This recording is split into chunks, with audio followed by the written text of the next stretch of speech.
താഴെ പറയുന്ന ശ്രേണിയിലെ തെറ്റായ നമ്പർ കണ്ടെത്തുക. 3, 10, 31, 90, 283. അപ്പോൾ ഈ സീക്വൻസിലെ ഒരു നമ്പർ തെറ്റാണ്. ആ നമ്പർ ഏതെന്ന് കണ്ടെത്തണം. അപ്പോൾ നമുക്ക് ഈ സീക്വൻസിലെ സംഖ്യകൾ തമ്മിലുള്ള ബന്ധം നമുക്കൊന്ന് നോക്കാം. 3, 10, 31 അങ്ങനെയാണ് പോകുന്നത്. ഈ ആദ്യത്തെ സംഖ്യയായ 3നെ 3 കൊണ്ട് ഗുണിച്ച് അതിനോട് 1 കൂട്ടിയാൽ നമുക്ക് 10 കിട്ടും. ഓർക്കുക, 3നെ 3 കൊണ്ട് ഗുണിച്ച 9, അതിനോട് 1 കൂട്ടിയാൽ 10. ഇനി 10നെ 3 കൊണ്ട് ഗുണിച്ച് അതിനോട് 1 കൂട്ടിയാൽ 31 ആയി. 10, 3, 30, അതിനോട് 1 കൂട്ടുമ്പോൾ 31. അപ്പോൾ അടുത്ത സംഖ്യ വരേണ്ടത് 31നെ 3 കൊണ്ട് ഗുണിച്ച് അതിനോട് 1 കൂട്ടിയതാണ്.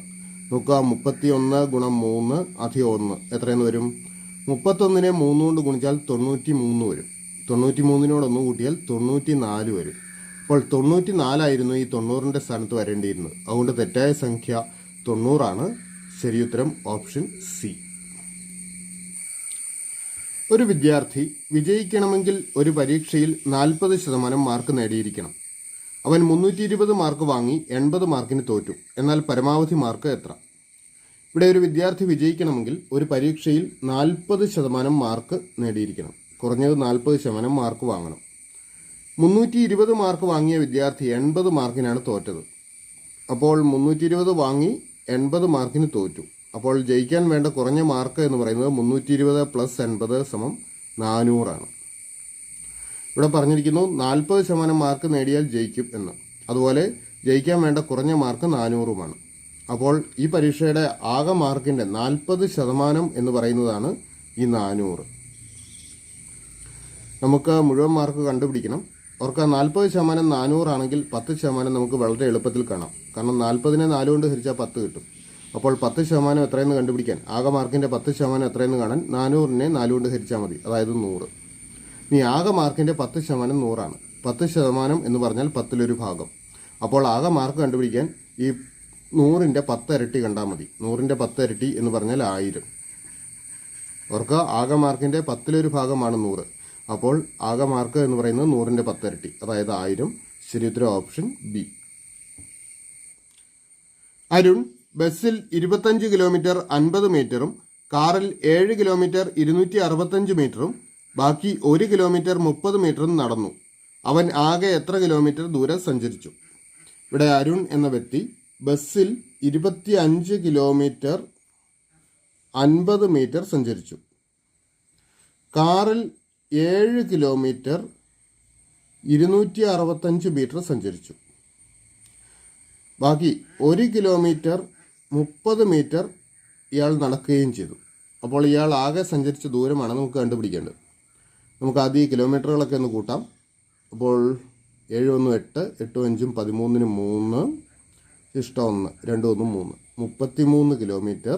ഇനി മീറ്ററുകൾ കൂട്ടിക്കഴിഞ്ഞാൽ നോക്കുക, 5 6 3 9 5 14 4, ശിഷ്ടം 1, 2 1 3.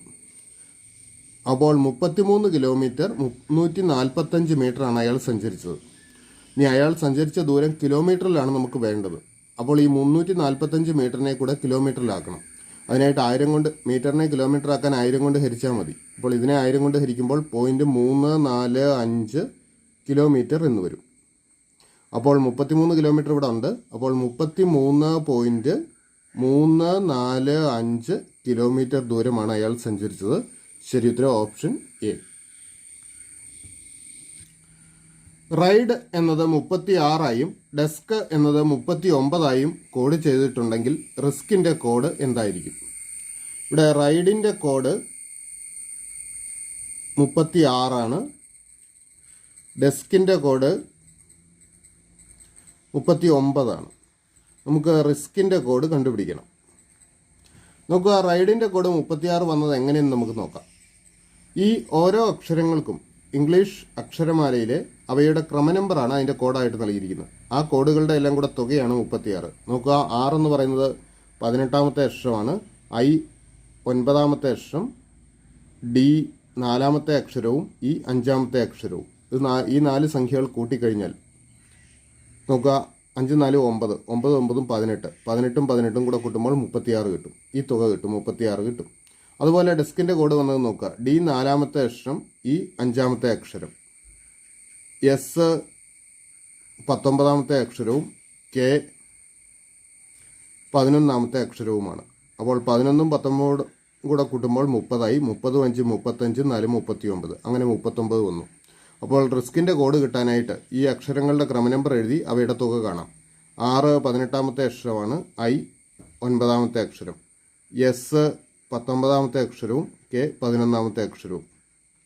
11ഉം 19ഉം കൂടെ കൂട്ടുമ്പോൾ 30ആയി. 30ഉം 9ഉം 39ഉം 18ഉം കൂടെ കൂട്ടുക. 39, 8, 47, 10, 57 വരും. അപ്പോൾ റിസ്കിൻ്റെ കോഡ് 57 ആണ്. ശരി ഉത്തരം ഓപ്ഷൻ ബി. താഴെ പറയുന്നവയിൽ ഒറ്റയാനെ കണ്ടെത്തുക. French open, US open, Wimbledon, Davis cup. അപ്പോൾ ഇവിടെ 4 ടെന്നീസ് മത്സരങ്ങളുടെ പേരുകളാണ് നൽകിയിരിക്കുന്നത്. അപ്പോൾ ഇക്കൂട്ടത്തിൽ ഒറ്റയാനെ കണ്ടെത്തണം. വേറിട്ട് നിൽക്കുന്ന ഏതെന്ന് കണ്ടെത്തണം. അവർക്ക് 4 ടെന്നീസ് മത്സരങ്ങളാണ്. എന്നാൽ ഇതിലെ ആദ്യത്തെ 3 ഗ്രാൻഡ് സ്ലാം മത്സരങ്ങളാണ്. French open, US open, Wimbledon ഇവ ഗ്രാൻഡ് സ്ലാം മത്സരങ്ങളാണ്. ഡേവിസ് കപ്പ് അക്കൂട്ടത്തിൽ പെടുന്നില്ല. അതുകൊണ്ട് വേറിട്ട് നിൽക്കുന്നത് ഓപ്ഷൻ ഡി ഡേവിസ് കപ്പാണ്.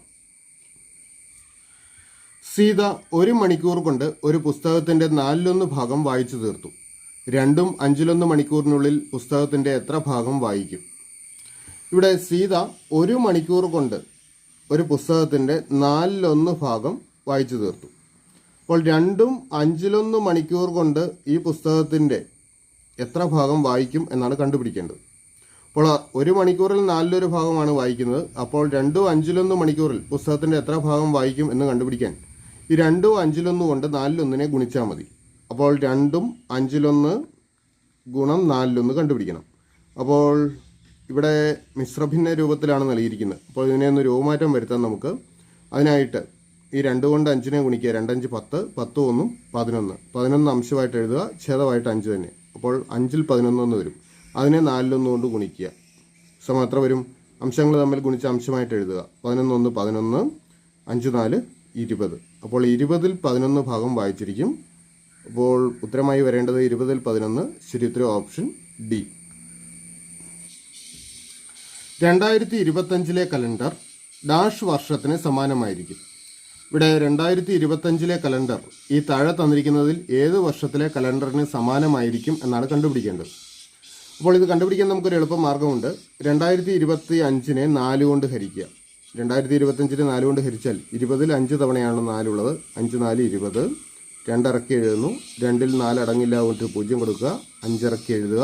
25ൽ 6 തവണ, 6, 4, 24. കുറയ്ക്കുമ്പോൾ 1 ശിഷ്ടം കിട്ടും. നമുക്ക് ഈ ശിഷ്ടമാണ് വേണ്ടത്. ശിഷ്ടം 1 വന്നതുകൊണ്ട് ഈ 2025 ശേഷം 6ാം വർഷം കലണ്ടർ ആവർത്തിക്കും. 2025 ശേഷമുള്ള 6ാമത്തെ വർഷം കലണ്ടർ ആവർത്തിച്ചു വരും. ശിഷ്ടം 1 വന്നതുകൊണ്ട്. അപ്പോൾ 2025 6 കൂട്ടിക്കഴിഞ്ഞാൽ 2031. അപ്പോൾ 2031ൽ 2025 സമാനമായ കലണ്ടർ ആയിരിക്കും വരിക. ശരിയുത്തരം ഓപ്ഷൻ എ. ഒരു സമാന്തര ശ്രേണിയുടെ 7ാം പദത്തിൻ്റെ 7 മടങ്ങ് അതിൻ്റെ 11ാം പദത്തിൻ്റെ 11 മടങ്ങിന് തുല്യമാണെങ്കിൽ സമാന്തര ശ്രേണിയുടെ 18ാം പദം ഡാഷ് ആയിരിക്കും. ഇവിടെ ഒരു സമാന്തര പ്രോഗ്രഷൻ്റെ 7ാം പദത്തിൻ്റെ 7 മടങ്ങ് അതിൻ്റെ 11ാം പദത്തിൻ്റെ 11 മടങ്ങിന് തുല്യമാണെന്ന് നൽകിയിരിക്കുന്നു. അങ്ങനെയെങ്കിൽ ആ പ്രോഗ്രഷൻ്റെ 18ാം പദം ഏതാണെന്ന് കണ്ടുപിടിക്കണം. അപ്പോൾ ഇവിടെ നമ്മൾ ഉപയോഗിക്കുന്ന ഇക്വേഷൻ ഇതാണ്. ഒരു സമാന്തര പ്രോഗ്രഷൻ്റെ n-ാം പദം കണ്ടുപിടിക്കുന്നതിനുള്ള ഇക്വേഷൻ. അതായത് an സമം a1 plus n-1 into D. ഇവിടെ a1 ആദ്യ പദവും d പൊതുവ്യത്യാസവും. അപ്പോൾ ഇതുപയോഗിച്ച് നമുക്ക് 7ാം പദവും 11ാം പദവും നമുക്ക് കണ്ടുപിടിക്കേണ്ട 18ാം പദവും എഴുതാം. അപ്പോൾ 7ാം പദം a7 സമം a1 പ്ലസ് n-ന് പകരം 7 കൊടുക്കണം. അപ്പോൾ 7 - 1 6. a1 പ്ലസ് 6d എന്ന് വരും. അതുപോലെ a11 11ാം പദം a1 പ്ലസ് n-ന് 11 എന്ന് കൊടുക്കുമ്പോൾ 11 - 1 വരും. അതായത് 10 10d. അതുപോലെ 18ാം പദം എന്ന് പറയുന്നത് a1 പ്ലസ് 17d ആയിരിക്കും. ഇനി ഇതിലെ ആദ്യ 2 പദങ്ങൾ a7ഉം a11ഉം, അതായത് 7ാം പദവും 11ാം പദവും തമ്മിലൊരു ബന്ധം നൽകിയിട്ടുണ്ട്. 7ാം പദത്തിൻ്റെ 7 മടങ്ങും 11ാം പദത്തിൻ്റെ 11 മടങ്ങും തുല്യമാണെന്ന്. അതായത് 7 a7 എന്ന് പറയുന്നത് 11 a11ന് തുല്യമാണ്. ഇതിൻ്റെ 2 പദങ്ങൾക്കും പകരമായിട്ട് നമുക്ക് ഇവയുടെ വലതുവശങ്ങൾ എഴുതാം. ഈ വലതുവശങ്ങൾ എഴുതി സിംപ്ലിഫൈ ചെയ്ത് നമുക്ക് ഇതിലേക്ക് എത്താം. അപ്പോൾ 7 ഇൻറ്റു A7 പകരം A1 പ്ലസ് RD കൊടുക്കുക. A1 പ്ലസ് RD സമം 11 ഇൻറ്റു A11 പകരം A1 പ്ലസ് 10D കൊടുക്കുക. A1 പ്ലസ് 10D നമുക്ക് രണ്ട് വശവും മൾട്ടിപ്ലൈ ചെയ്യാം.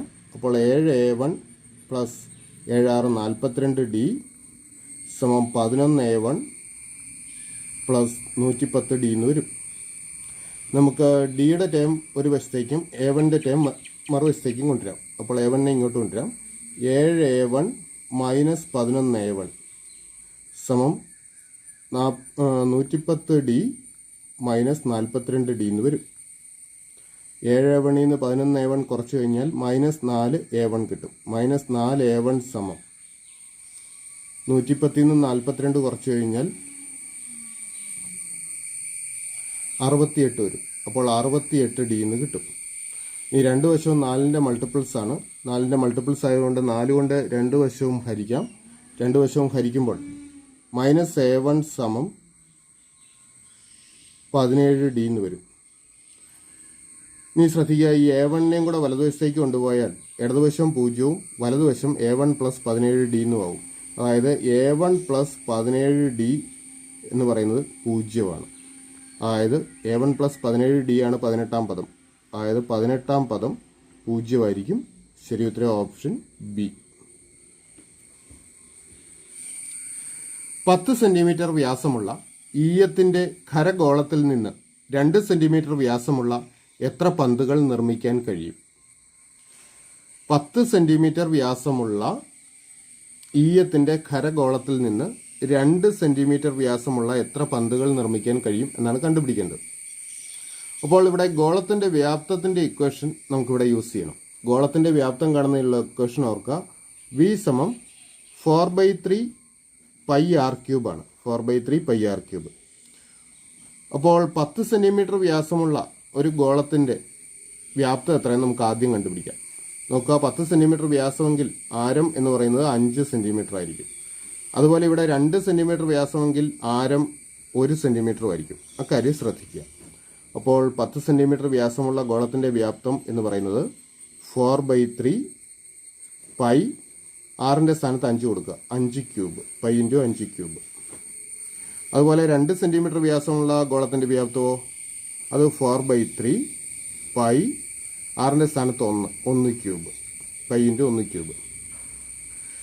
ഇനി നമുക്ക് 2 സെൻറ്റിമീറ്റർ വ്യാസമുള്ള എത്ര ഗോളങ്ങൾ നിർമ്മിക്കാൻ കഴിയും എന്ന് കണ്ടുപിടിക്കുന്നതിനായിട്ട് ഈ 10 സെൻറ്റിമീറ്റർ വ്യാസമുള്ള ആ ഗോളത്തിൻ്റെ വ്യാപ്തത്തിനെ ഈ ചെറിയ ഗോളത്തിൻ്റെ വ്യാപ്തം കൊണ്ട് ഡിവൈഡ് ചെയ്യണം. അതായത് 4/3 പൈ ഗുണം 5 ക്യൂബിനെ 4/3 പൈ 1 ക്യൂബ് കൊണ്ട്, 1 ക്യൂബ് 1 തന്നെയാണ്, അപ്പോൾ 1 കൊണ്ട് ഡിവൈഡ് ചെയ്യുക. ഈ 4/3 പൈ അംശത്തിലും ഛേദത്തിലും ഉണ്ട്. അപ്പോൾ അത് നമുക്ക് ക്യാൻസൽ ചെയ്യാം. പോയിട്ട് 5 ക്യൂബ് ബൈ 1 എന്ന് വരും. അതായത് 5 ക്യൂബ്, 5ൻ്റെ ക്യൂബ് എന്ന് പറഞ്ഞാൽ 5 3 ആണ്. ആവർത്തിച്ച് ഗുണിച്ചാൽ കിട്ടുന്നത് 125. അപ്പോൾ 125 ചെറിയ ഗോളങ്ങൾ ഉണ്ടാക്കാൻ പറ്റും. ശരി ഉത്തരം ഓപ്ഷൻ ഡി. 4നും 5നും ഇടയിൽ ഏത് സമയത്താണ് ഒരു ക്ലോക്കിൻ്റെ സൂചികൾ ലംബകോണിൽ ഉണ്ടാവുക? ഇവിടെ 4 മണിക്കും 5 മണിക്കും ഇടയിൽ ഒരു ക്ലോക്കിൻ്റെ മണിക്കൂർ മിനിറ്റ് സൂചികൾ 90 ഡിഗ്രി കോണിൽ വരുന്ന സമയം നമുക്ക് കണ്ടുപിടിക്കണം. അപ്പോൾ ഇത് കണ്ടുപിടിക്കുന്ന എങ്ങനെയെന്ന് നമുക്ക് നോക്കാം. നമുക്കൊരു റഫ് ഫിഗർ വരയ്ക്കാം. അപ്പോൾ റഫ് ഫിഗറിൽ ഇത് 12 മണി, നേരെ ഇത് 6 മണി, 9.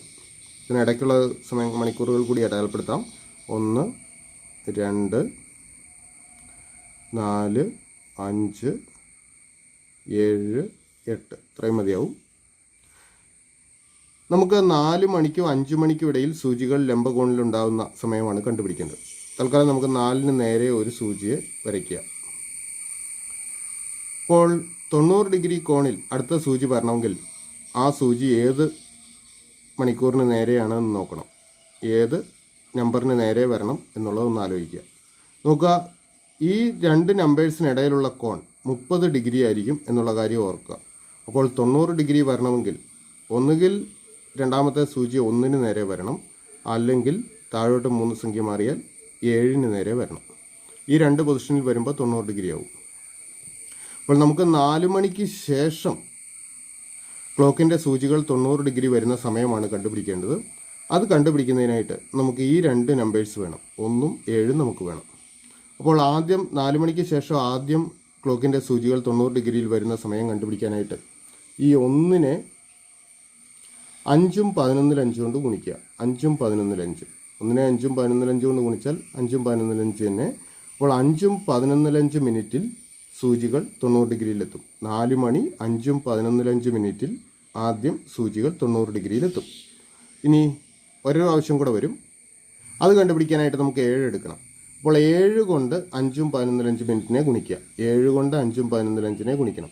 അപ്പോൾ ഇവിടെ 5ഉം 11-5നെ 7 കൊണ്ട് ഗുണിക്കുമ്പോൾ ഒരു കാര്യം ശ്രദ്ധിക്കണം. ഈ 5ഉം 11-5 എന്ന് പറഞ്ഞാൽ 5 + 11-5 ആണ്. അതായത് 7 × 5 + 11-5 ആണ് നമുക്ക് കണ്ടുപിടിക്കേണ്ടത്. അപ്പോൾ ഗുണിക്കുമ്പോൾ 7 5 35 പ്ലസ് ഇവിടെ 7 കൊണ്ട് 11-5നെ ഗുണിച്ചാൽ 35/11 വരും. നമുക്ക് ഈ 35/11 ഒന്ന് കാണണം. 35നെ 11 കൊണ്ട് ഹരിച്ചു കഴിഞ്ഞാൽ 3 തവണ 3 11 33, കുറയ്ക്കുമ്പോൾ ശിഷ്ടം 2 കിട്ടും. അപ്പോൾ ഹരണഫലം 3 ആണ്. അത് നമുക്കിങ്ങനെ എഴുതാം. 35 പ്ലസ് ഇവിടെ 3 വന്നു. അപ്പോൾ 3ഉം ശിഷ്ടം 2 ഉള്ളതുകൊണ്ട് 3ഉം 11-ൽ 2, ഇത് രണ്ടും കൂടെ കൂട്ടുമ്പോൾ 35ഉം അതിൻ്റെ കൂടെ പൂർണ്ണസംഖ്യയായ 3ഉം കൂടെ കൂട്ടുന്നു. 38ഉം 11-ൽ 2 വരും. അതായത് 4 മണിക്ക് ശേഷം 38ഉം 11-ൽ 2 മിനിറ്റിൽ സൂചികൾ വീണ്ടും 90 ഡിഗ്രിയിലെത്തും. ഇതിലെ ആദ്യത്തെ ഓപ്ഷൻ 5ഉം 11-5 മിനിറ്റ് നമുക്ക് തന്നിരിക്കുന്ന ഓപ്ഷൻസിലില്ല. അതേസമയം 4 മണി 38 മിനിറ്റ് 38ഉം 11-ൽ 2 മിനിറ്റ് നമ്മുടെ ഓപ്ഷൻസിലുണ്ട്. അതുകൊണ്ട് ശരിയുത്തരം ഓപ്ഷൻ ബി 4 മണി 38ഉം 11-ൽ 2 മിനിറ്റ്.